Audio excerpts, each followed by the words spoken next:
Hey fellow backyard boys, Nick here. About a year ago, we made the Flattened Youth Recurve boat together. So today, since it's almost a year later, I decided to sort of revisit the Youth Recurve and change a couple things. So we're going to be using the same thing, a 48-inch long Schedule 40 3/4 inch PVC pipe.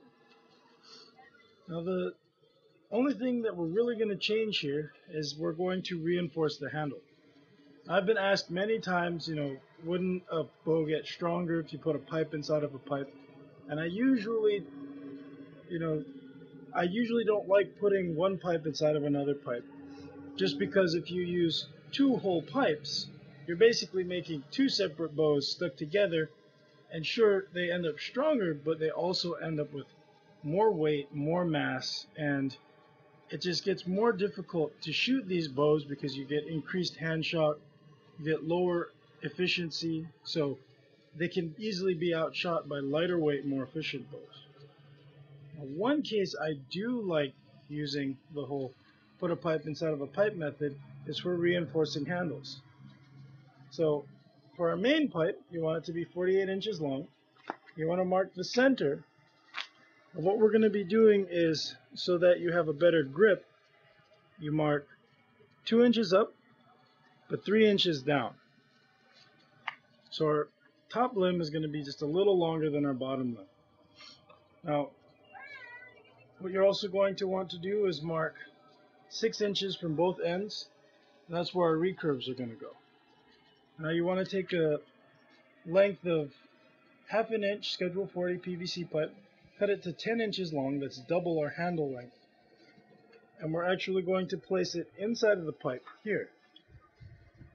This pipe, while it adds a little bit of weight, it only adds weight to the handle section, the riser section. The limbs stay the same weight. So it's not going to add any draw weight to our bow, but it's going to do a couple things. One, it's going to prevent bending in the handle, which will do a few things for you. It'll make the bow a little more consistent, a little easier to shoot. All of the bending is going to take place in the limb, so you're going to notice it in a smoother draw. It's also going to have less, like I said, less hand shock because the handle's a little heavier, it's a little more stable.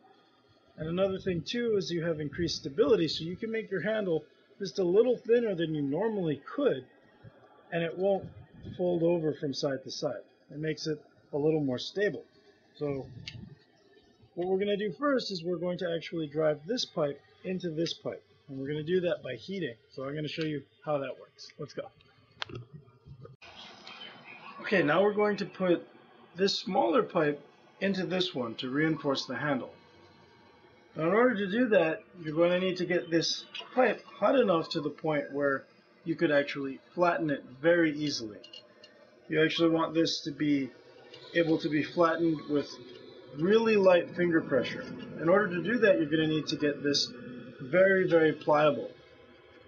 If you're in an area where the temperature is below 50 degrees, even if you're in a higher temperature area, you should make a heating trough. It'll make things go a lot faster. It'll be a lot easier to do this. The heating trough is really simple. This one is basically just a cardboard channel, you can see, with aluminum foil over it. You could also use aluminum flashing or aluminum piping, anything that's going to reflect heat. Now in order to drive this pipe into this pipe, you need some sort of ramrod. Here I'm using a 1/2 inch steel conduit. You want to make sure that it's large enough so that it won't fit inside the 1/2 inch pipe, so that when you're driving this in, it doesn't get stuck. You can also use a dowel for this. What you want to do is place this pipe, the center of this little pipe, along the larger pipe you have here. And to get this 48-inch mark I have on here, what I did was I basically lined it up to the end, and there's my marking.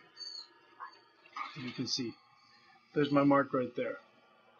All that means is that when I drive this to the 48-inch mark, I know that this smaller pipe is centered. I've also gone ahead and covered this in a door wax lubricant. You could use pretty much anything. This is just so that it'll be easy to slide this into the pipe. Now that you've got that, what we're going to do is start heating up the pipe.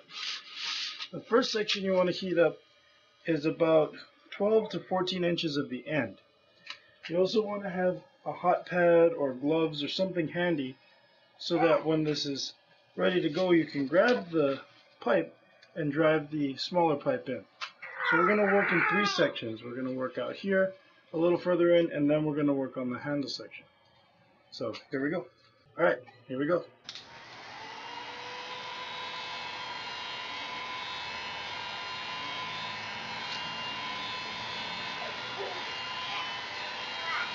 So we want to start by just heating up this section right in here.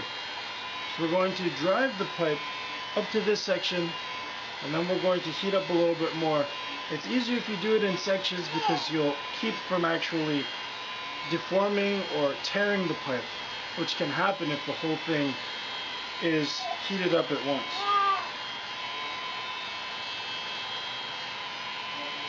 One thing to note is that if you're doing this with 1-inch pipe, because the size difference between 1 inch and 3/4 aren't that different, you actually can do it all in one go. And if you can do that, it's better. But for 3/4, the 1/2 inch does stretch the pipe quite a bit.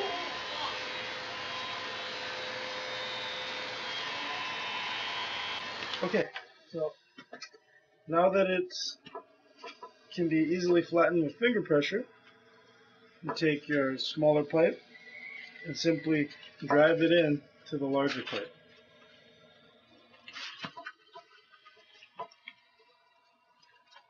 Once you've gotten it all the way in at the end, then you can start using your ramrod to drive the pipe in.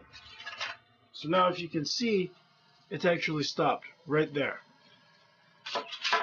Now you just have to go back and heat this section up.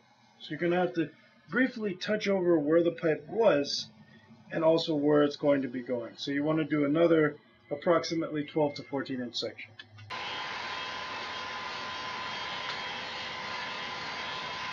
Alright, so now that that's nice and pliable, take the ramrod again. And once you start going further in, it's easier if you actually grab the pipe and then drive the inner pipe.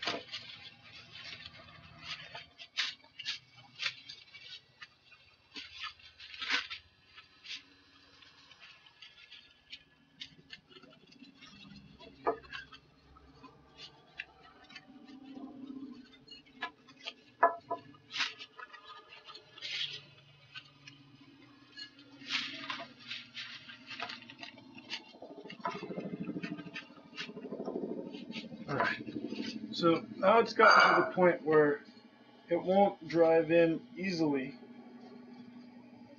So you just want to kind of hit it with the ramrod a little bit.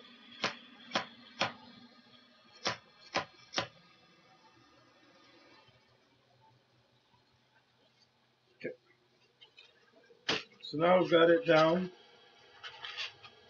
to the center of the handle. Now what we're going to do is just heat up this section and drive it in all the way.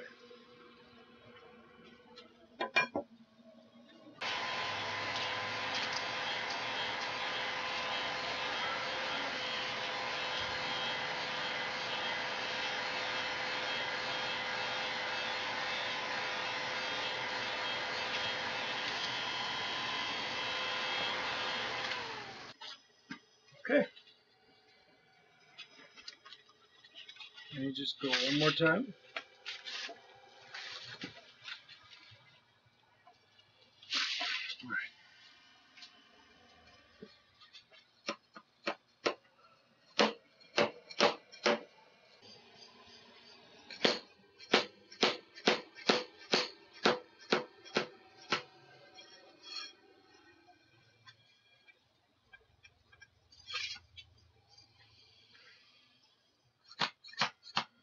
Okay, so you can see it's almost at the 48-inch mark here.